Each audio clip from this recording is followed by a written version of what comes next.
Oh yeah, it's time again for Survival of the Fittest. It's the soup du jour. I'm Roberto Treviño, the chef on the mic today. Let me share with you a few things because I've been thinking about similarities of foods, but it all started with me making chimichurri. Not only does it have a fun and whimsical name, chimichurri, and I've known a few people named Chimi, and I knew a few people named Churri, and I've known people named Chimichurri. Yeah, right. Chimichurri is one of those things that makes everything taste better. It could be a steak, it could be a piece of chicken, it could be a piece of pork, it could be bread, it could be cheese. I mean, chimichurri is that good. Chimichurri comes from Argentina.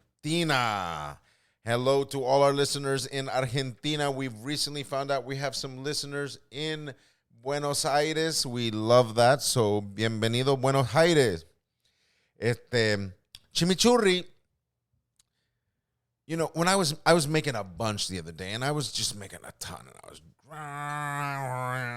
and I just kind of wing it. I go with what I believe is chimichurri from my years of cooking and years of learning it and reading different recipes and sort of come up with my own version, which is not far from what is real chimichurri, so please don't misunderstand me. But I started making it, and it was going on, and I was blending and blending, and I just started to remember when I was young, and when the chimichurri of that time in food trends was pesto. And I started to think about, well, pesto's from Genoa, from Italy. And, the grinding of all the basil and the olive oil. And in pesto's case, the pine nuts and the garlic and the olive oil and the cheese. And you grind it up. But I started to see the similarities of really what that sauce is and what chimichurri is. And I started to think about the Italian influence in Argentina. And I started to wonder if pesto and chimichurri were somehow distant cousins, which I thought was awesome because I love chimichurri. I think it's one of those sauces. And I love pesto. It's one of those things, and they're very similar. The distant cousin, the distant Italian cousin that would spend the summers in his, in Argentina. I think that's awesome. So other things started to come to my mind, and I started to think about pan con tomate, a staple in España. You go from north to south, any part of Spain, you'll get it. It's just like it's as much gambas al ajillo as to Spanish food, as pan con tomate. So I started to think about the tomato, and we've had several Spanish restaurants over the years, and I remember just literally taking tomatoes and passing them through the box grater or through the Robocoo and just sort of grating the tomato juice, seeds, everything, pulp, all of it, all and just or by hand on the box grater, and adding some garlic and adding some salt and adding a touch of vinegar, some parsley, chopped parsley, and spreading that on bread. And thinking to myself how wonderful and how simple a dish that is. What instantly came to mind was Spain's influence in the New World, in Mexico in particular. And I started to think of how my mom used to make her salsa fresca, It's not like the pico de gallo that everyone in the world does on Super Bowl and or gets whenever they go to their favorite Mexican restaurant. It is more like pan con tomate. It's tomatoes, and they're grated or blended. And in this case, with salt and olive oil and cilantro. And, of course, a touch of what makes the New World so wonderful, spicy jalapeno or serrano peppers. And this simple tomatoey sauce, spicier than pan con tomate tomato, but it's the same thing. And once again, the pesto and chimichurri and the pan con tomate with the salsa, the tomate de Mexico or the spicy sauce, tomato spicy sauce, started to say to myself, like, wow, man, it really is that way. It's just a little bit of a sleight of hand in ingredients. Obviously, pesto and chimichurri are nothing alike other than in the process.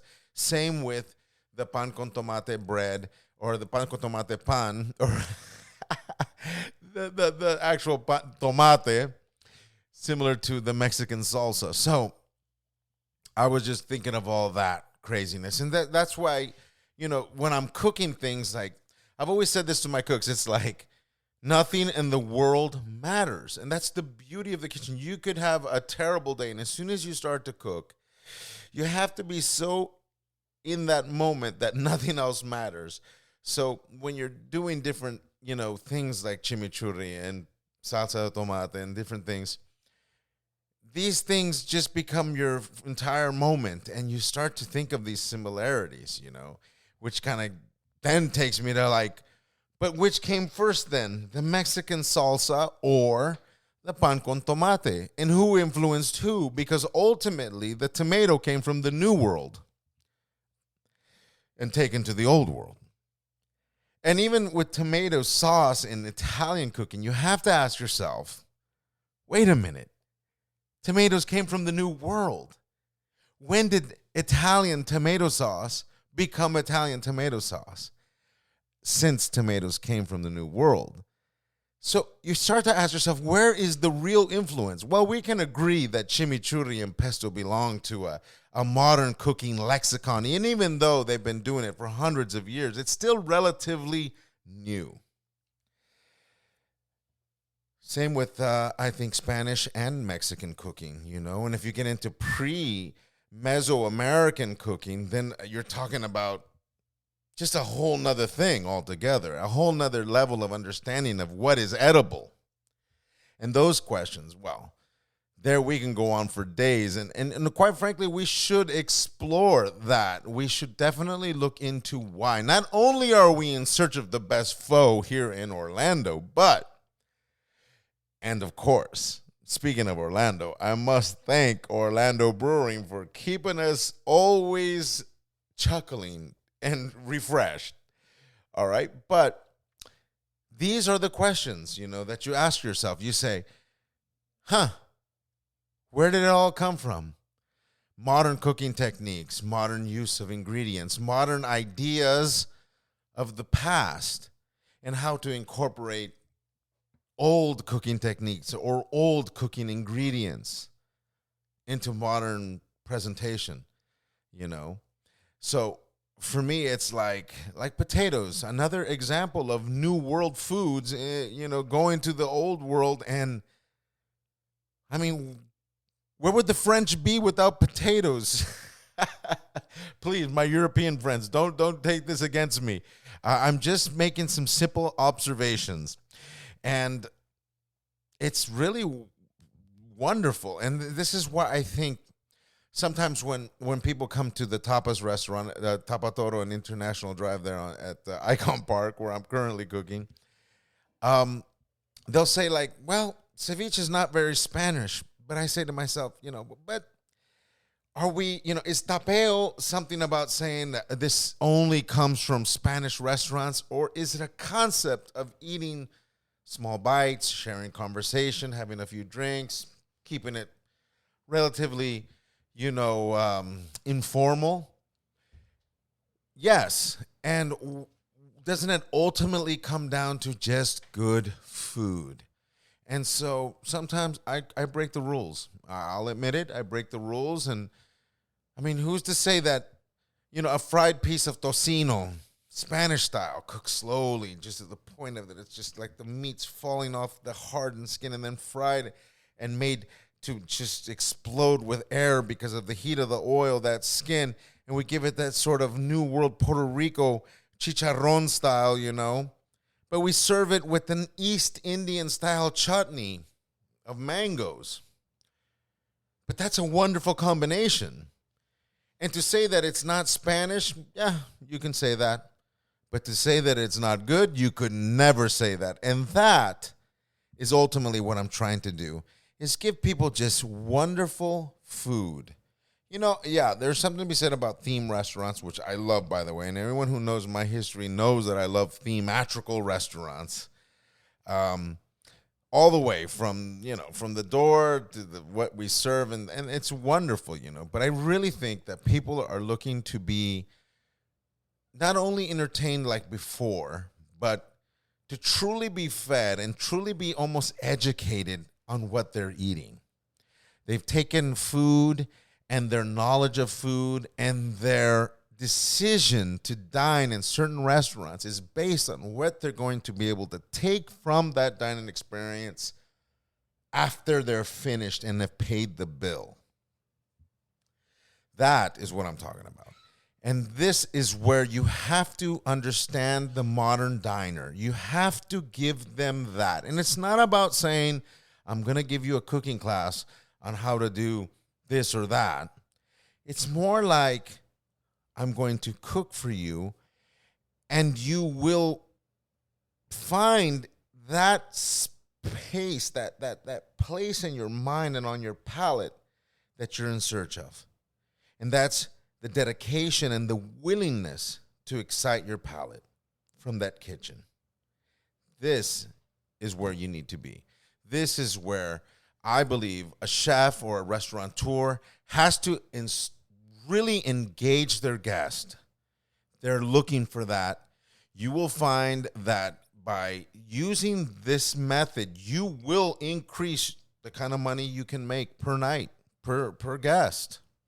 And it is a nickels game, and we know that. But you also got to remember why you got into the biz in the first place. It wasn't to make $1 million, because good luck at that one. But it's because you love to do it.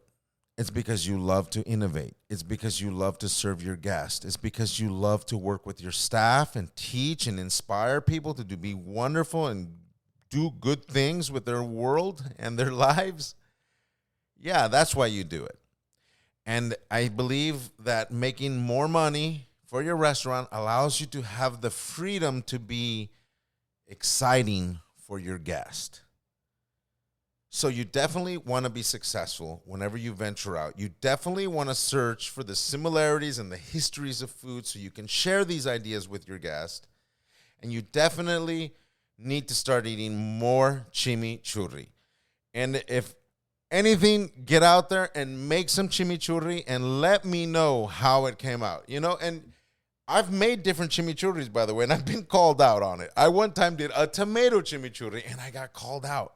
But it was like tomato with lots of chopped parsley, and it was wonderful. But I got called out. They were like, oh, this isn't chimichurri. I'm like, whatever. That's food.